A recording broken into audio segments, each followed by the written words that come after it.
Hey there guys, today we will be installing this mirror on our passenger sides, both on the left and on the right there. Yeah, amazing quality on the right there, which will allow your passengers to see on the blind spot there.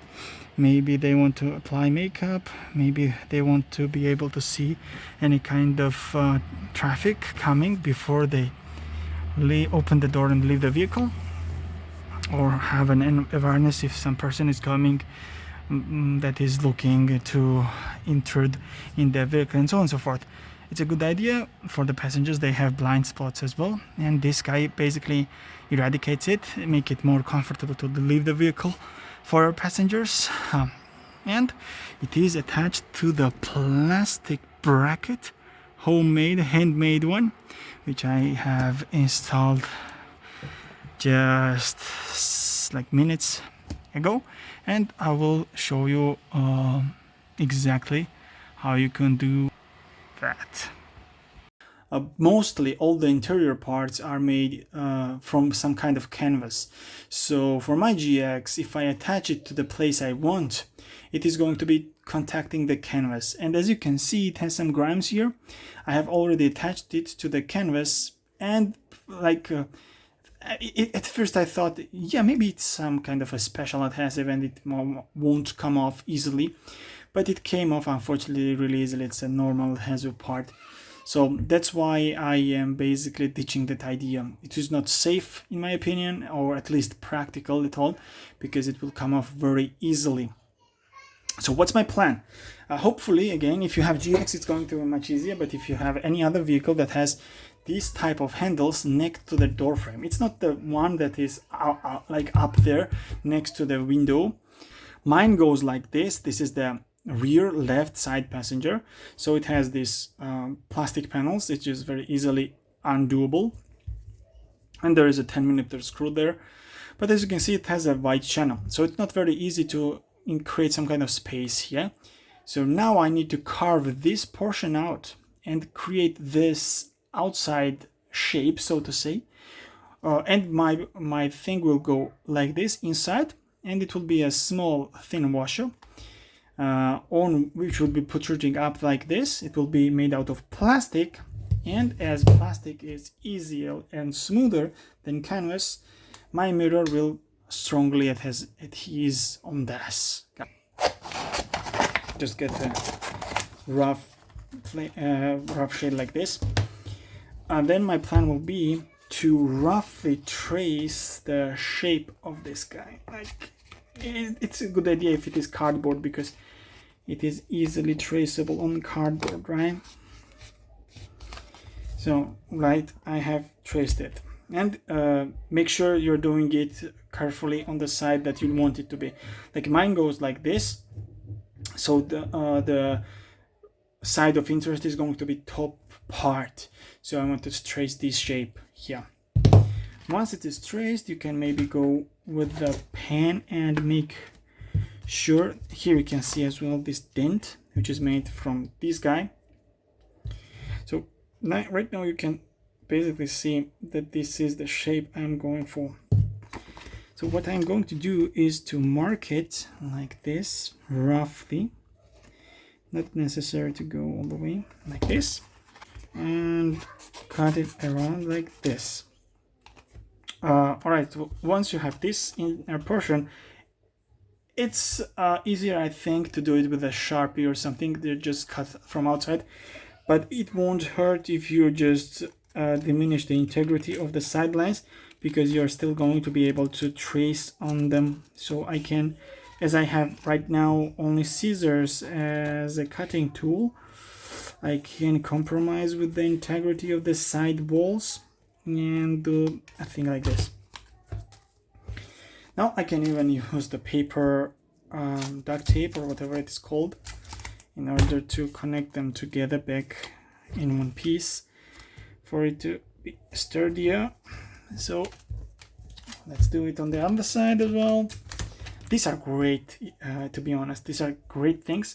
These are called, I believe, painter's tape, and I have only not invented, but I have only discovered it like two months ago, or not 2 months ago, yeah, 1 year ago or so. And this is great for many different applications, much better than the normal duct tape. Well, the normal duct tape has its pros and cons, but you get what I meant. All right, so now I can easily do this. As you can see, right? I can easily do this, and now what I can is to trace the outside portion. Actually, you do not need to cut it because it will have protrusion. So what I can do is still do this. Actually, it would be better if I do it with this guy, with the marker, because I don't need to press that hard. Make sure to fix it with your finger. Much better, much better. Oops, I have come on top as well. I accidentally went on this guy like this, you see? And now basically, now what you need to do is to now cut this guy out like this.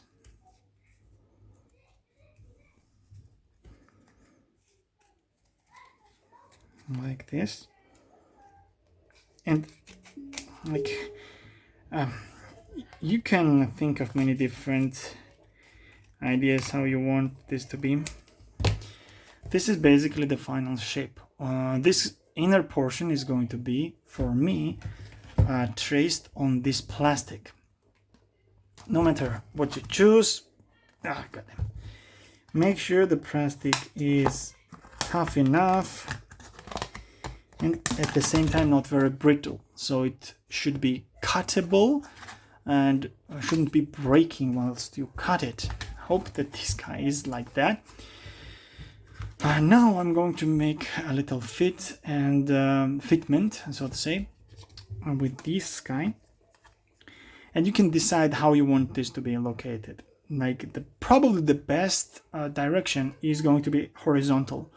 If you can imagine, if it is like this, you are sitting there, and the horizontal has the widest view.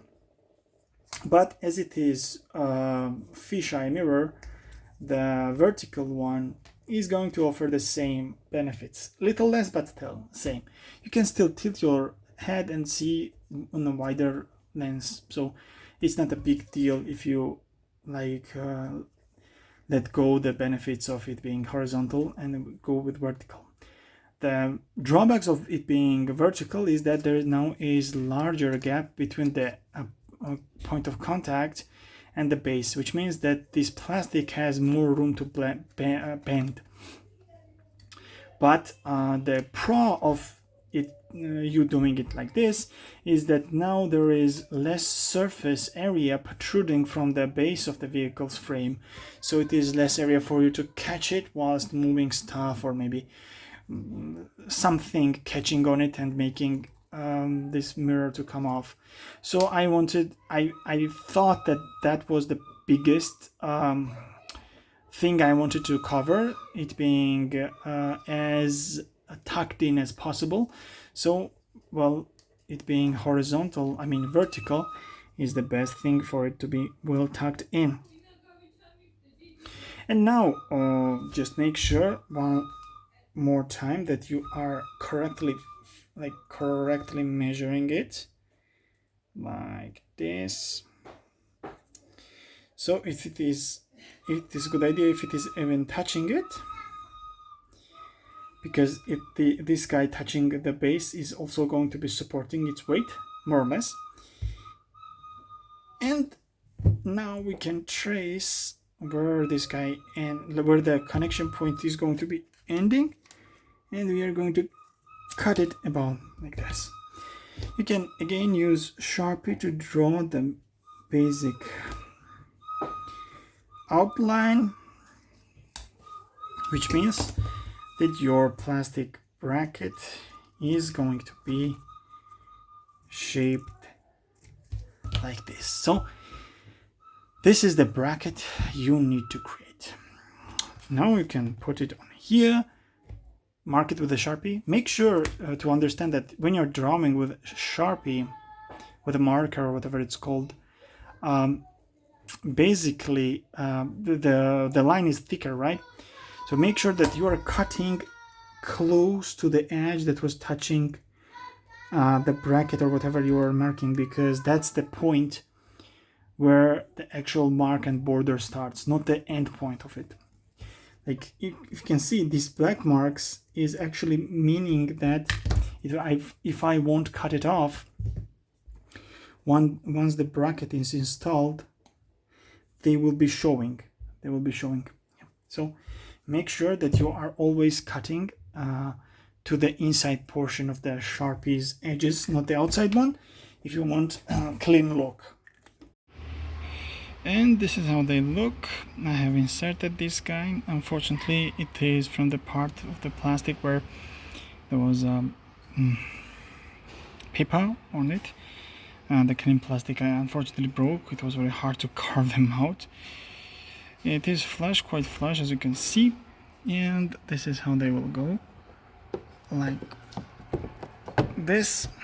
And the only thing left for you is to install some screws and then clean the surface in order to attach the mirror here. So we are basically done after that. Alright, so this was what I was talking about. As you can see, it comes, I don't know what this is, we don't need them there. This is the mushroom type of thingy. You need to remove this adhesive, put it here like this. Let's remove this adhesive and place it like here. Just make sure to clean it up first. This is very easy to set in.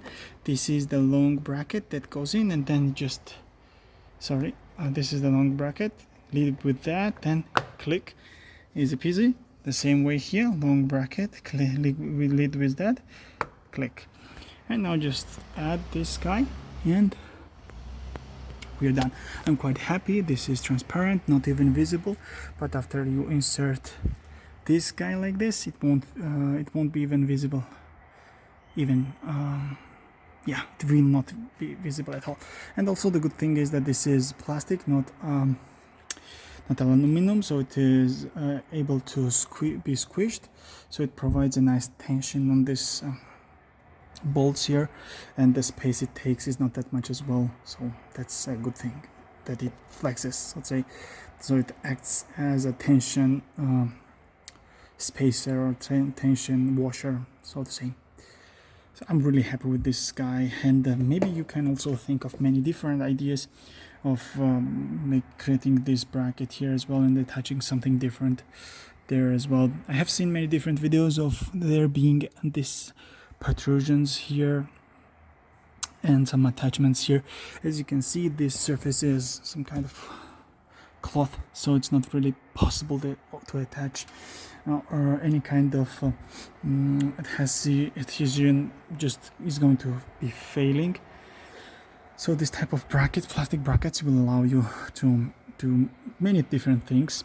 I'm now thinking of adding the window breakers as well, those hammer looking things, somewhere here, and maybe we'll give you another video next time. So basically that was it. Have a nice day. Oh, what a mess it is in my vehicle. I have to clean this up, and that's a good thing as well. I have purchased this from Amazon. This is for lifted trucks that struggle with the bottle jacks, and this allows me to lift my vehicle and change tires quite easily. Outside the point, basically that was it, and see you next time. Bye bye.